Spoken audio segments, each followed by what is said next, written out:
చదువుకున్న లేఖన భాగంలో ఎస్తేరు గ్రంథము 2వ అధ్యాయము 15, 16, 17 వచనాల్లో మనం చదువుకున్నాం. ఎస్తేరు రాణిగా నియమించబడిన ఆ పరిస్థితులన్నీ 1వ అధ్యాయం 2వ అధ్యాయంలో ఉంటాయి. వస్తీకి వారుగా ఎస్తేరును రాణిగా చేయడం జరిగింది. అది దేవుని యొక్క ప్రణాళిక, ఆలోచన అయి ఉన్నది. గట్టిగా స్తోత్రాలు చెబుదాం. ఈ దినము 2వ అధ్యాయంలో మనం చదువుకున్న లేఖన భాగాన్ని ధ్యానం చేయడం కాదు, కానీ ఎస్తేరు అనే పేరు గురించే మనం ధ్యానం చేయబోతున్నామండి. దేని గురించి? అందరు నా వైపు చూడండి. దేని గురించి? ఎస్తేరు అనే పేరుకి అర్థము నక్షత్రము. చెప్పండి. ఎస్తేరు అనే పేరుకి అర్థము నక్షత్రము, స్టార్. ఆ నక్షత్రాన్ని గురించే ఈరోజు మనం ధ్యానం చేసుకోబోతున్నాం. నక్షత్రం ఎక్కడ ఉంటుంది? భూమిలోనా, భూమి లోపల? చాలా మంచివాళ్ళు స్తోత్రాలు చెప్పండి. కొంతమంది నిద్రపోయే భూములు అంటారు, కొంతమంది నిద్రపోయే బ్యాచ్కి మనం ఏమడిగామో తెలదు. వాళ్ళు స్టార్లు ఎక్కడ ఉంటాయి? నక్షత్రం ఎక్కడ ఉంటుంది? ఆకాశంలో ఉంటుంది. కనపడద్దా? కనపడదా? అందరికి కనపడద్దా? కొంతమందికే కనపడదు. అందరికీ కనపడుతుంది. నక్షత్రం అనేది యావత్ ప్రపంచంలో ఉన్న ప్రతి వాళ్ళు తలకాయ పైకెత్తితే అందరికీ కనపడుతుంది. అందరికీ కనపడే రీతిలో దేవుడు ఆ రేంజ్లో ఉంచాడు. మొట్టమొదటిగా నక్షత్రంలో నుంచి మనం నేర్చుకోవాల్సిన అతి ప్రాముఖ్యమైన విషయం ఏంటంటే, దేవుడు తన ప్రజల అంధకారంలో, చీకట్లో, గురి గమ్యం లేని స్థితిలో ఉన్న మన జీవితాలను, ఎవరి జీవితాలు? గట్టిగా చెప్పండి. అందరూ మన జీవితాలని, నా జీవితం అనకపోతే ఎందుకు గుంపులో గౌరవం, కానీ నా జీవితం ఒకప్పుడు అంధకారంలో, చీకట్లో, గురి గమ్యం లేని స్థితిలో ఉండగా దేవుడు అనేవాడు ఎలా ఉంటాడో, దేవుడు అనేవాడు సత్యం అనేది ఎలా ఉంటుందో మనకు తెలియనప్పుడు ఆ అంధకారము, చీకట్లో నుంచి దేవుడు మనల్ని పిలుచుకొని ఆశ్చర్యకరమైన వెలుగులోనికి మనల్ని నడిపించాడండి. సంతోషంగా స్తోత్రాలు చెప్పాలి. యేసు ప్రభు నమ్ముకున్నందుకు స్తోత్రాలు చెప్పాలి. ప్రభు బిడ్డలుగా ఉన్నందుకు స్తోత్రాలు చెప్పాలి. చీకట్లో నుంచి దేవుడు వెలుగులోనికి మనల్ని నడిపించినందుకు స్తోత్రాలు చెప్పాలి. అంటే దేవుడు మనల్ని వెలుగులోనికి తీసుకొచ్చాడు, మనందరినీ వెలిగించాడు. ఏం చేశాడు? ఒకప్పుడు ఎలాగున్నాం? చీకట్లో ఉన్నాం, చీకట్లో నడిచాం, చీకటి పనులు చేశాం, అంధకారంలో నడిచాం, అయోమయ పరిస్థితిలో ఉండగా సర్వోన్నతుడైన దేవుడు, సర్వశక్తిమంతుడైన దేవుడు నిన్ను నన్ను పిలిచి చీకట్లో నుంచి ఆయన ఆశ్చర్యకరమైన వెలుగులోనికి మనల్ని నడిపించి చీకటిని దూరం చేసి మనందరినీ యేసయ్య వెలిగించాడు. మనము వెలిగించబడ్డాం. స్తోత్రాలు చెప్పాలి. మనం ఏమయ్యాం? వెనకాల చెప్పరే. ఏమయ్యాం? వెలిగించబడ్డాం. వెలిగించబడిన మనము నక్షత్రం ఏ విధంగా అందరికీ కనపడుతుందా లేదా? తిప్పర్తిలో ఉన్న వాళ్ళందరికీ కనపడే అయ్యే నక్షత్రాలు, తిప్పర్తిలో ఉన్న అందరికి అయ్యే, పైన నక్షత్రాలు అయ్యే కనపడతాయి. కొంతమందికి పెద్దగా, కొంతమందికి వంకరగా, కొంతమందికి సొరకాయలా కనపడతాయా? కనపడతాయి కదా. అలాగే వెలిగించబడిన మన జీవితాలు దేవుడు వెలిగించటానికి గల కారణం ఏంటంటే, మనము నక్షత్రాల్లాగా ఉండాలని దేవుడు కోరుకుంటున్నాడు. స్తోత్రాలు రావా? ఇక నేను మొరిగితేనే నా వెనకాల చక్కపరిచయం చేసేది. గట్టిగా మీకు కూడా ఊపు రావాలి. స్తోత్రాలు చెప్పండి. దేవుడు మనల్ని ఎలా ఉండాలని కోరుకుంటున్నాడు? వెలుగులా ఉండాలి, నక్షత్రాలాగా ఉండాలి. నక్షత్రం ఎలాగ అందరికీ కనపడుతుందో దేవుడు మనం వెలిగించిన మన వెలుగు కూడా అందరికీ కనపడాలి. కానీ మార్క్స్ వార్తలో ఒక మాట రాశాడు. ఏమనంటే, దీపము వెలిగించబడి అది దీప స్తంభం మీద పెట్టడానికే కానీ కొంచెము కింద మంచం కింద పెట్టడానికి కాదు. 2 రకాల పరికరాలు వాడాడండి. అసలు దీపాన్ని ఇప్పుడు చీకటి ఉంది, లేకపోతే కరెంటు పోయింది, ఇంట్లో కొవ్వొత్తి వెలిగించావు. వెలిగించేది దేనికి? దేనికోసం వెలిగించేది నువ్వు? వెలుగు కోసం కదా. వెలుగు కోసం వెలిగించిన నీవు ఆ కొవ్వొత్తుని గ్లాస్ కింద పెడితే కనపడద్దా? ఊరంతా, రూమ్ అంతా కనపడద్దా? అక్కడ మార్క్స్ వార్తలో మనకు కనపడద్ది. మత్తయి సువార్త, మార్క్స్ వార్తలో ఆ ఉపమానము 2 సువార్తలో కూడా కోట్ చేశాడు. ఒక సువార్తలోకి వచ్చేటప్పుడు ఉత్త మంచమే వాడాడు, మార్కు దగ్గరకు వచ్చేటప్పుడు మార్కే కోట్ చేసాడంటే 2 వాడాడండి. ఏంటంటే మంచమో కొంచెం, చెప్పండి గట్టిగా, ఈ రెండింటిని వాడాడండి. అంటే వెలిగించబడిన జీవితాలు మంచం కింద ఉండటానికి దేవుడు కోరుకోవట్లేదండి. మొట్టమొదటిగా మంచం కింద ఉండటం అంటే వెలిగించబడిన చాలా జీవితాలు ఆరిపోవటానికి గల కారణం ఏంటంటే పొద్దున్న లేచిన దగ్గర నుంచి సోమరులుగా ఎవరుంటారో ఆ వెలుగు ఆరిపోద్దండి. జాగ్రత్త సుమా. క్రైస్తవుడు సోమరుడిగా ఉండటానికి దేవుడు మనల్ని పిలవలేదు. స్తోత్రాలు చెప్పాలి, గట్టిగా చెప్పాలి. సోమరులుగా ఉండటానికి దేవుడు మనల్ని పిలవలేదండి. మంచము సాదృశ్యం ఏంటంటే నిద్ర.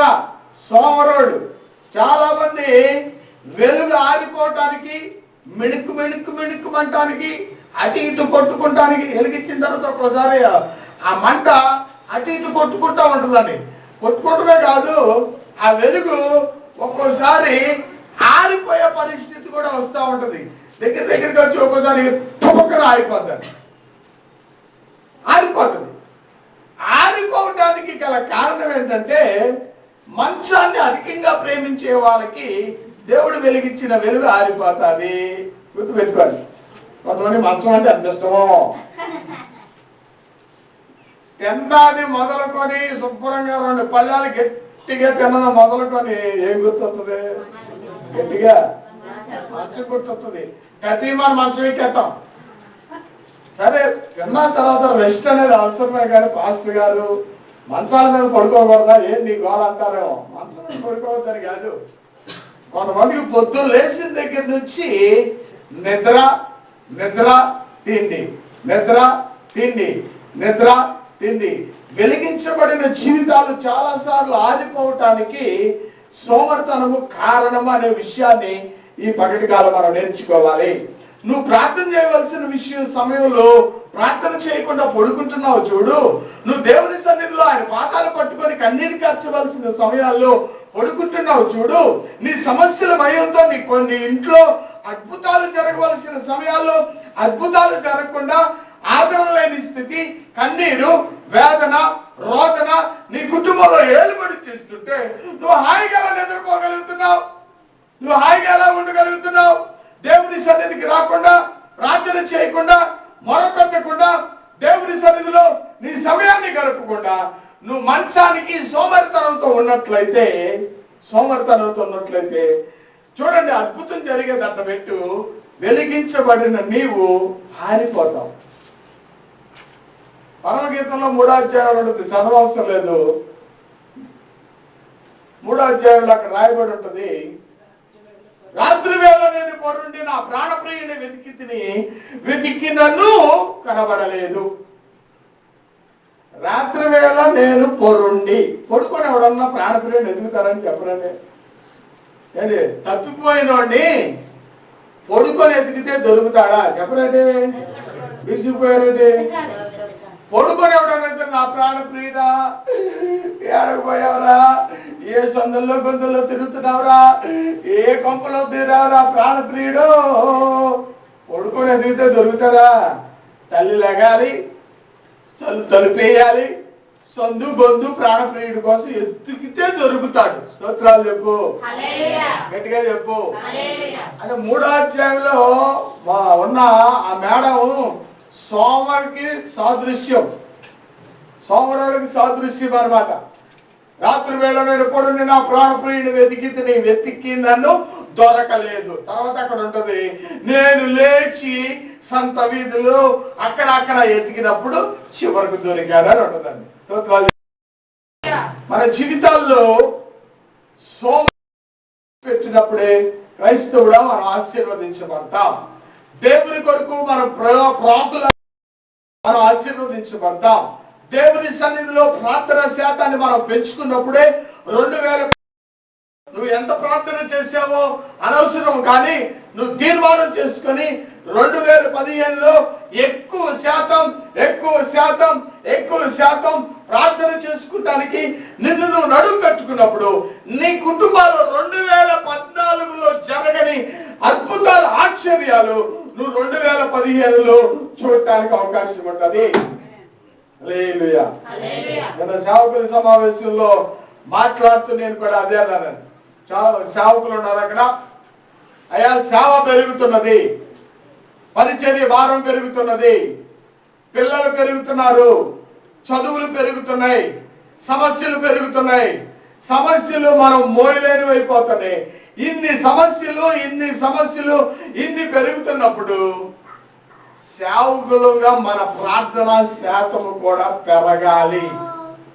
ప్రేయర్ ఫెలోషిప్ లో నేను ఆల్టర్ కాల్ ఇచ్చినప్పుడు అందరూ స్పందించారండి.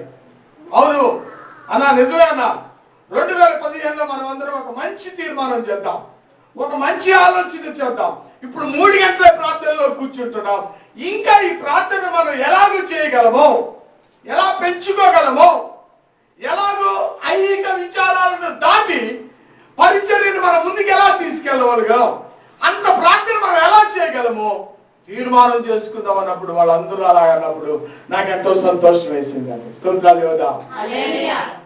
క్రైస్తవ జనమా, దేవుని ప్రజలారా, మంచం అనేది వాడటానికి గల కారణం ఏంటంటే వెలిగించబడిన క్రైస్తవుడు వెలుగు ఆరిపోవటానికి తీసుకెళ్లి మంచం కింద పెడుతున్నాడండి. మంచం కింద పెడితే వెలుగు అందరికి కనపడద్దా? కూర్చోనద్దు, చెప్పండి. కనపడద్దా? కనపడదు. కనపడటానికే దేవుడు నిన్ను వెలిగించాడు. స్తోత్రాలు చెప్పు. నీ వెలుగు అనేకులు కనపడటానికే దేవుడు నిన్ను వెలిగించాడు. నిన్ను నక్షత్రంగా చేసింది దేనికి అంటే దేవుడు అనేకులకు కనపడటానికి, అనేకులకు దీవెనకరంగా ఉండటానికి. రెండవ వాడిన వస్తువు పేరేంటి? ఏంటది? దేనికి వాడతారు? దీపం పెట్టాక. అమ్మో, కొంచెం అంటే ఇప్పుడు ధాన్యం కొలుస్తారు చూడండి. మా ఊళ్ళో సోలా అంటారు, మీ ఊళ్ళో లసో అంటారా? ధాన్యం కొలవటానికి లేకపోతే కొలవటానికి అదొక వెజల్, ఐరన్ వెజల్ గా వాడతారండి. ఐరన్ వెజల్స్ ఐరన్ ఇంత పొడుగు ఉంటది, దాన్ని మానిక, రైట్, మానిక, దాన్ని కొలుస్తూ ఉంటారు. ఇప్పుడు చూడండి, ఆ దాన్ని కూడా పరిశుద్ధాత్మ దేవుడు అక్కడ వాడటానికి గల కారణం ఏంటంటే వెలిగించబడిన జీవితాలు కొంచెం కింద పెడితే ఆ వెలుగు కనపడదు. అవును కదండి? కనపడుతుందా? కనపడదండి. కొంచెము అంటే కారణం ఏంటంటే ఈ లోక సంబంధమైన వ్యాపారాలు, పనులండి. దేనికి వాడతారు? కొంచెం అంటే బిజినెస్ కు వాడతారు. అవును కదా? వ్యాపారాలు కొలుసుకోవటానికి 3 మానికలు 4 మానికలు, ఆ మానికలకి వ్యాపారానికి వాడేవాళ్ళు ఆ వస్తువులను. ఇంతకు ముందు అంటే డబ్బులు లేవు, ఇంతకు ముందు వస్తువులు మార్గం ఉండేదండి. అటు వస్తువులు ఇటు వస్తువులు మార్చుకునేవాళ్ళు కొలతలేసి. అలాగే కొంచెం అనే దానికి సాదృశ్యం ఏంటంటే ఈ లోక సంబంధమైన పనులు వ్యాపారాల్లో పడిపోయి, ఈ లోక సంబంధమైన పనుల్లో పడిపోయి క్రైస్తవుని యొక్క వెలుగు ఆరిపోతుందండి. దేవుని ప్రజలారా, గుర్తు పెట్టుకోవాల్సిన అతి ప్రాముఖ్యమైన విషయం ఏంటంటే ఈ భూమి మీద పనులు చేసుకోవద్దని అనట్లేదండి. పనులు చేసుకోకపోతే మనకు సొమ్ము రాదు, సొమ్ము లేకపోతే తిండి రాదు, మన జీవన విధానము ముందుకు వెళ్ళదు. కానీ దాన్ని ఆసరా చేసుకొని, సొమ్మును ఆసరా చేసుకొని, ఉద్యోగాలను ఆసరా చేసుకొని, ఇంటి పనులను ఆసరా చేసుకొని, వ్యాపారాలను ఆసరా చేసుకొని ఈ లోక సంబంధమైన ఒత్తిడులు పనులు అవసరం చేసుకొని నువ్వు దేవుని కొరకు నిలబడవలసిన ఆ సమయాన్ని నువ్వు దేవుని కొరకు నిలబడకుండా, దేవునికి ఇవ్వాల్సిన సమయాన్ని దేవునికి ఇవ్వకుండా, దేవునికి ఇవ్వాల్సిన సొమ్మును దేవునికి ఇవ్వకుండా, దేవుని కొరకు బ్రతకవలసిన పరిస్థితులు దేవుని కొరకు నువ్వు బ్రతకకుండా ఈ లోక సంబంధమైన పనుల్లోనే నువ్వు సరిపెట్టుకున్నట్లయితే వెలిగించబడిన నీవు నీ వెలుగు ఆరిపోతుంది. జాగ్రత్త సుమా. దేవుడు మనల్ని నక్షత్రాలుగా ఉండటానికి పిలిచాడు. స్తోత్రాలు చెప్పు. దేనికి పిలిచాడు? నక్షత్రాలుగా ఉండటానికి పిలిచాడు. నక్షత్రపు వెలుగు ఎలా కనపడుతుందో వెలిగించబడిన నీ జీవితం, నా జీవితము అనేకులకు వెలుగుగా ఉండేటట్లు దేవుడు మనల్ని చేశాడు. అందుకే ఆ మార్చి వార్తలో అంటాడు, మీ సత్క్రియలు అనేకులకు కనపడాలంటండి. మనం చేసే మంచి పనులంట అనేకులకు కనపడే రీతిలో మీరు చెయ్యండి అంటారండి. స్తోత్రాలు చెబుదాం. హల్లెలూయా. అంటే మనం చేసే పనులు, మంచి పనులు వెలుగు సంబంధాలుగా ఉన్న మన జీవితాల్లో ఇతరులకు కూడా ఆశీర్వాదకరంగా, ఇతరులు మన మంచితనాన్ని, మనం చేసే పనులను ఐడెంటిఫై చేసే స్థాయిలోనికి మన భక్తి పెరగాలని. అలా పెరగకపోతే మన వెలిగించబడిన మన వెలుగు ఆరిపోతుంది. దేవుడు మనల్ని నక్షత్రాలుగా ఉండటానికే పిలిచాడు. గుర్తు పెట్టుకుందాం. దేవుడు మనల్ని వెలిగించింది దేనికంటే నీ వెలుగు అనేకులకు అంటే ఏమీ లేదండి, వెలిగించబడిన మనము ఇతరులను ప్రభావితం చేయగలిగిన స్థాయిలోనికి మనం ఎదగాలని. రెండు కరెంట్ షాక్ కొట్టామని పట్టుకుంటే ఆడికి పక్కన కరెంట్ షాక్ కొట్టుందా లేదా చెప్పరండి. ఈడు గంతులు వేస్తుంటే ఆడు కూడా గంతులు వేస్తాడు. టీవీ ఏదో అడ్వర్టైజ్మెంట్ చూపిస్తారు, చూసారో లేదో, ఏదో వైర్కో దేనికో ఆడ బోర్డులో ఏరు పెట్టగా అంటుంటుంది.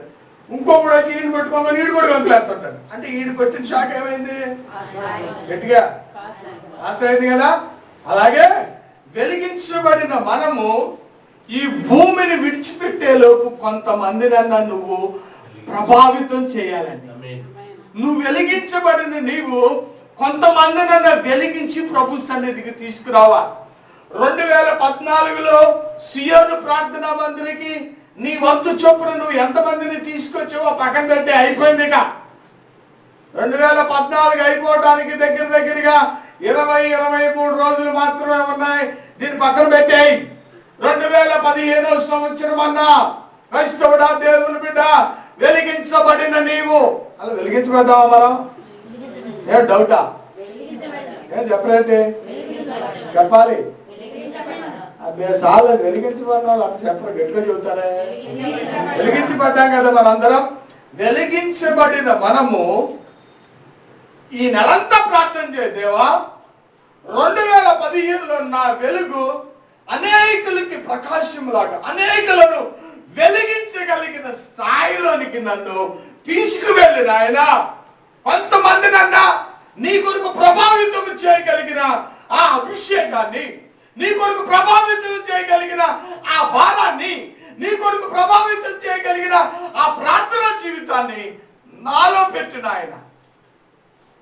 వెలిగించబడిన నీవు నీ వెలుగును కాపాడుకుంటానికే నీకు సమయం చాలట్లేదు. అదే గుడుకు అంటుంది. ఇప్పుడు కొవ్వొత్తి వెలిగించినప్పుడు గాలి వచ్చేటప్పుడు ఎట్లా ఉంటుంది? పట్టుకుంటాను, అట్టు కొట్టుకుంటా ఉంటుంది. అట్టుండొద్దు. క్యాండిల్ సర్వీస్ చేసేటప్పుడు ఒక క్యాండిల్ వెలిగించినాక ఇంకొక క్యాండిల్ వెలిగించాలి. దాని అర్థం ఏంటంటే వెలిగించబడి నువ్వు ఇంకొకరు వెలిగించాలని. ఊరికే కొవ్వెత్తి ఇచ్చారుగా పుట్టుకు కట్టించుకోవటం కాదు. స్తోత్రాలు చెప్పు. అదే ఎలా జరిగేది ఏమని కాదు. దాని అర్థం ఏంటంటే నువ్వు వెలిగించబడ్డావు అబ్బాయి, ఇంకొకరు వెలిగించరా అని. ఆ వెలిగించుకున్నాడు కూడా ఇంకొకరు వెలిగించరా అని చెప్పి క్యాండిల్ సర్వీస్ యొక్క అర్థం అది. స్తోత్రాలు చెప్పాలి. వెలిగించబడిన నీవు నీ వెలుగును ఆరిపోకుండా చూసుకో. నెంబర్ 1. నెంబర్ 2, నీ వెలుగు, నీవు వెలిగించబడిన నీవు అది మంచం కింద పడేయద్దు, కొంచెం కింద పడేయద్దు. అనేకులను ప్రభావితము చేయగలిగిన స్థాయిలోనికి నువ్వు రావాలి, నువ్వు మార్చబడాలి, నువ్వు ఆ స్థాయిలోనికి రావాలి, నువ్వు అలాగ దీవించబడాలి. నక్షత్రం ఎలాగైతే అనేకులకు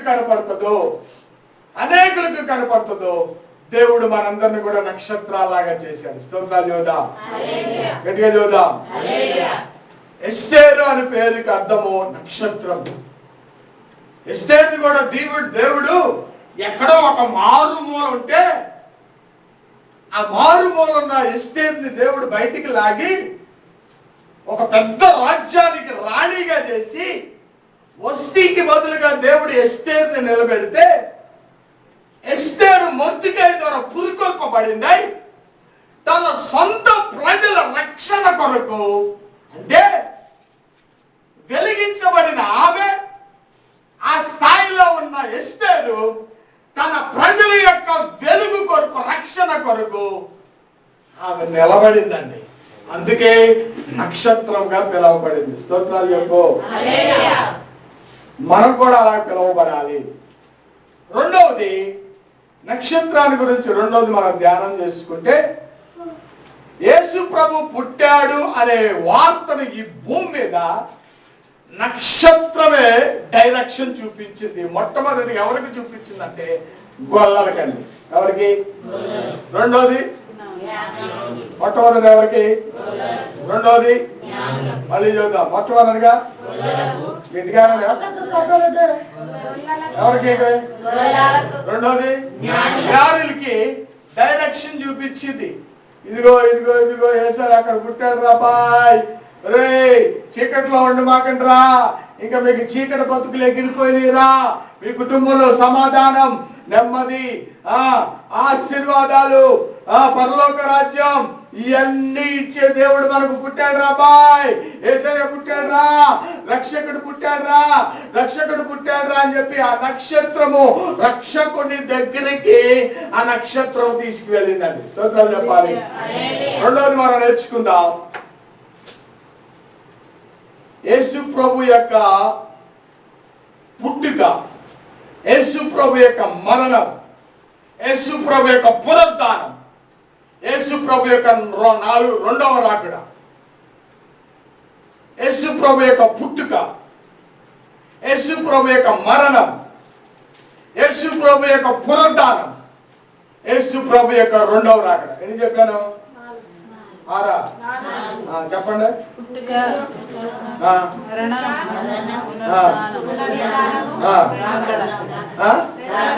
అది ఈ నాలుగు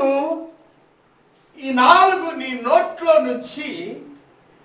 నోట్లో నుంచి ప్రపంచానికి 4 వెళ్ళాలండి. స్తోత్రాలు చెప్పు, గట్టిగా చెప్పు. పక్క వాళ్ళకి వెళ్ళాలి, ఆదరణ లేని వాళ్ళకి వెళ్ళాలి, దిక్కు లేని వాళ్ళకి వెళ్ళాలి, అనారోగ్యంతో ఉన్న వాళ్ళకి వెళ్ళాలి, ఆర్థిక ఇబ్బందులతో ఉన్న వాళ్ళకి వెళ్ళాలి, అసమాధానంతో ఉన్న వాళ్ళకి వెళ్ళాలి, నరకానికి దగ్గరగా వెళ్తున్న వారికి వెళ్ళాలి, ఆ కుటుంబాల్లో ఆదరణ లేని వారికి యేసుక్రీస్తు యొక్క పుట్టుక, మరణ, పునరుద్ధానాల యొక్క రాకడను గురించిన సువర్తమానము ప్రతి సందు గల్లీ నీ ద్వారా వెళ్ళటానికి దేవుడు మనల్ని పిలుచుకున్నాడండి. స్తోత్రాలు చెప్పబోయే. ఎవరి ద్వారా వెళ్ళాలి? భయం వేస్తుంది. నా ద్వారా అంటలేదే. ఎవరి ద్వారా? నా ద్వారా వెళ్ళాలి. వెళ్ళటానికే యేసయ్య మనల్ని పిలుచుకున్నాడు. అంటే నక్షత్రంలో నుంచి రెండోది మనం నేర్చుకునే ఒక అద్భుతమైన పాఠం ఏంటో తెలుసా? నక్షత్రం ఆ దినాల్లో ఈ రక్షకుని గురించిన వార్త ఎలాగైతే గొల్లలకు, జ్ఞానులకు వార్తను ప్రకటించిందో నీవు కూడా యేసు ప్రభు గురించిన ఈ 4 విషయాల గురించిన వార్త నీ బంధువులకు, నీ స్నేహితులకు, నీ ఇంటి పేరటోళ్ళకి. ఇప్పుడు చూడండి, మీ ఇంటి పేరటోళ్ళు అందరూ మారారా? ఎవరి ఇంటి పేరటోళ్ళు వాళ్ళు గుర్తు తెచ్చుకోండి. మా ఇంటి పేరు పోతారు లంక. ఎవరు ఉన్నారా కన్నాడు? ఇక్కడ లంక వాళ్ళు ఉన్నారా? పోతారు వాళ్ళు ఉన్నారు. మరి ఎవరు లేరు. మీకు ఒక ఇంటి పేర్లు ఉన్నాయా? మీ ఇంటి పేరటోళ్ళు తిప్పర్తి మండలంలో ఎవరున్నారో, మీ ఇంటి పేరటోళ్ళు జిల్లాలో ఎవరున్నారు, మీ ఇంటి పేరటోళ్ళు ఎక్కడెక్కడ ఉన్నారో వాళ్ళందరూ మారారా? మారలా. ఏలాడతాను ఒక్కదానిగా మారావు. ఇప్పుడు అలా ఊగుతూ ఉంటుంది చూడు, అదేం అవుతుందని అలా ఏమంటారు, డోలక లోలకం. అది ఊగుతూ ఉంటుంది, నువ్వే ఊగుతున్నావు టిక్కు టిక్కు టిక్కు టిక్కు అని. పాస్టర్ గారు మా ఇంట్లో మా బంధువుల్లో నేను ఒక్కదానే మారా. ఒక్కదాని మీద ఏమైంది? అసలు ఎంత అమాయకంగా ఎంత జాలిగా చెబుతా ఉంటారండి. దేవుడు నిన్ను ఒక్కడే నీ వంశం అంతట్లో ఎందుకు నిన్నే ఏర్పాటు చేసుకున్నాడో తెలుసా? నీ కన్నీరు ద్వారా, నీ ప్రార్థన ద్వారా నీ వంశావళంతా మారాలి. వాళ్ళు మారడానికే దేవుడు నిన్ను ఏర్పాటు చేసుకున్నాడు. అలారంలో కింద ఊగినట్టు ఓగమాట. వాళ్ళందరినీ మార్చే బాధ్యత దేవుడు నీకు ఇచ్చాడు. స్తోత్రాలు చెప్పు. వాళ్ళకి 4 చెప్పు. ఏంటయ్యి?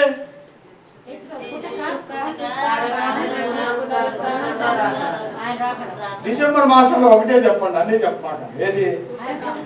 ఏంటది? నీకోసమే యేసయ్య పుట్టాడురా. నీకోసమే పుట్టాడురా అయ్యా.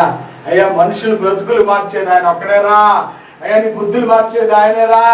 నీకోసమే పుట్టాడురా ఒరే. లేదా క్రిస్మస్ రోజు బతిలాడన్నా తీసుకొచ్చి చర్చికి తీసుకురాడు ఒకసారి అన్న. బతిలాడు మా అమ్మ నన్ను బతిలాడిందండి. ఒరే ఈ ఒక్కరోజు ఆన్లైన్ ప్రేయర్కి రారా, దండం పెట్టిందండి నాకు. ఇప్పుడు సాక్షి చెప్పారా?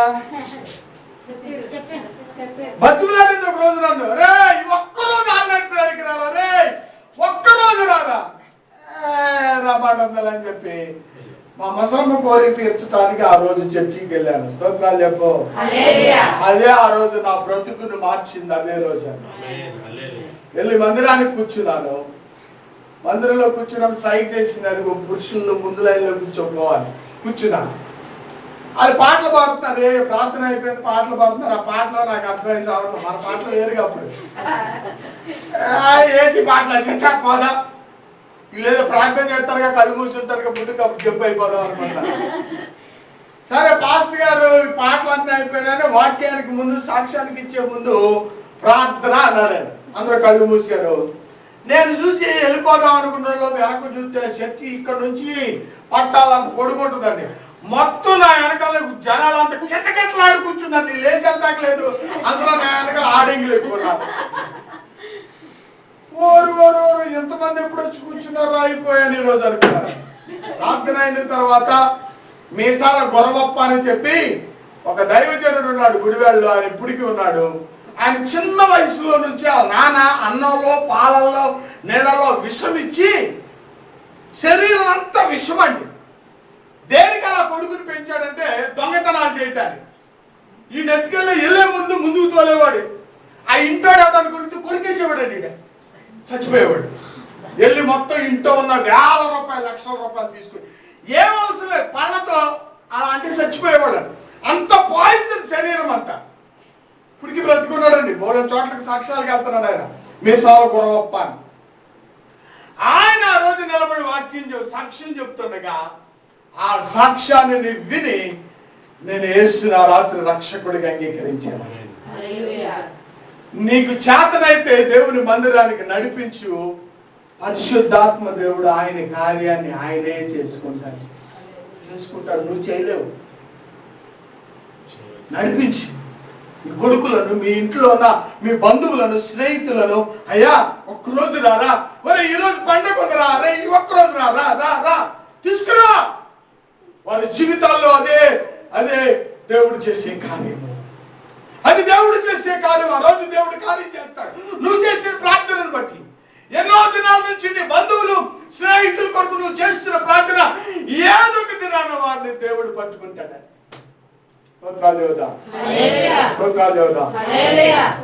దేవుడు మనల్ని నక్షత్రాలుగా ఉంచింది దేనికో తెలుసా? రక్షకుని యొక్క ఆ దారిని చూపించడానికి దేవుడు నిన్ను స్టార్స్ గా చేశాడు. ఎవరు మనం? ఎవరు మన స్టార్స్ అనండి, సూపర్ స్టార్స్ అనండి, పవర్ స్టార్స్ అనండి. అది కాదు, అసలే మన స్టార్స్. మనం శిశులైన అసలైన స్టార్స్ ఎవరమంటే మనమే. గట్టిగానంటే మనమే. లోకం మనం దిక్కులోని వాళ్ళుగా చూసినా లోకానికి దిక్కు మనమేనండి. స్తోత్రాలు చెప్పు. లోకం నేను చిన్న చూపు చూసినా యేసు ప్రభుని నమ్ముకుందని వాళ్ళకి దిక్కు నువ్వే. రేపు నువ్వే. నీ మాటల వాళ్ళ బ్రతుకులు మార్చబోతున్నాయి. వారు నరకం నుంచి తప్పించగలిగిన దిక్కుగా దేవుడు, స్టార్స్ గా దేవుడు మనం చేశాడు. చెబుదాం, ప్రార్థన చేద్దాం. సాధ్యమైనంత వరకు వారిని దేవుని మందిరానికి నడిపించాం. చూడండి, మనల్ని దేవుడు నక్షత్రాలుగా చేయటమే కాకుండా మనకి ఇచ్చిన గొప్ప ఆధిక్యత ఏంటో తెలుసా? చివరిగా ఈ మాట చెప్పి ముగిస్తాను. దానియేలు గ్రంథం 12వ అధ్యాయము 6, 7 వచనం చదవండి త్వరగా.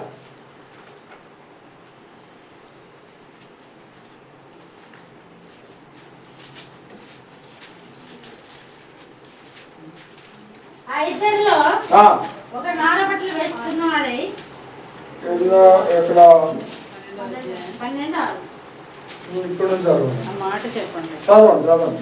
3వ వచనం. బుద్ధిమంతులైతే ఆకాశ మండలములోని జ్యోతులను పోలిన వారై ప్రకాశించెదరు. నీతి మార్గమును అనుసరించి నడుచుకున్నట్లు ఎవరు అనేకులను త్రిప్పుదురో వారు నక్షత్రముల వలె నిరంతరమును ప్రకాశించెదరు. ప్రకాశించెదరు.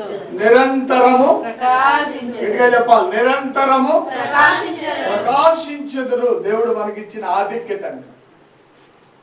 ఎవరు అనేకులను ఆయన వైపు త్రిప్పుదురో, ఎవరు ఆయన తట్టు ప్రజలను తిప్పుదురో, ఎంత మందిని తిప్పుతారో వారు ఆకాశమందు నక్షత్రాల వలె దేవుడు వారిని చేయబోతున్నాడు.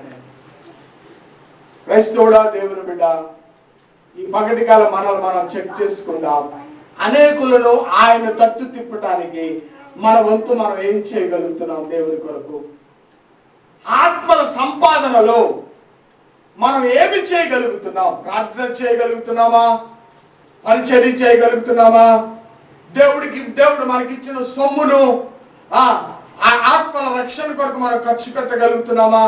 లేదా నువ్వు వ్యక్తిగతంగా భారం తీసుకుని అనేకులకు యేసుని గురించిన సువార్త చెప్తున్నావా?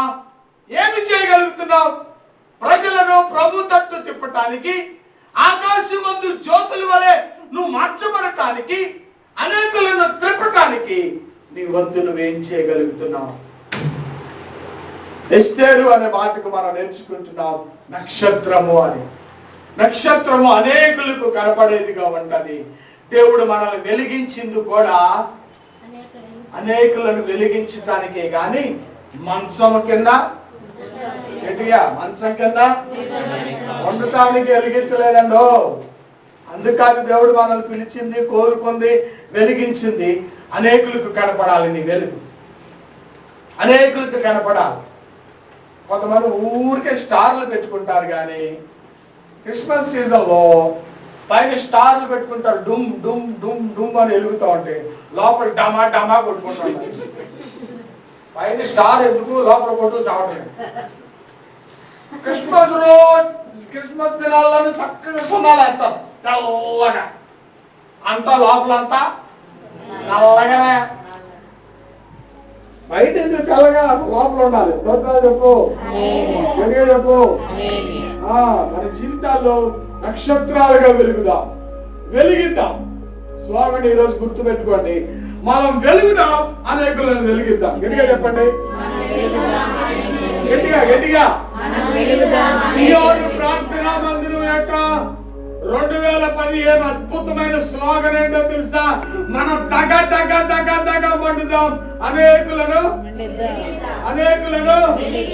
మండిద్దాం అని. వెలిగిద్దాం అంటే క్యాండిల్ జర్నీస్ అయిపోతుంది. ఏం చేద్దాం? మండిద్దాం. నువ్వు మండించడానికి నువ్వు వంతు నువ్వు ఏమి చేయగలవు? ఈ 20-23 రోజులు బలంగా ప్రార్థన చేసి 2015 నువ్వు మంచం కింద ఉండటానికి కొంచెం కింద ఉండటానికి లేదండి.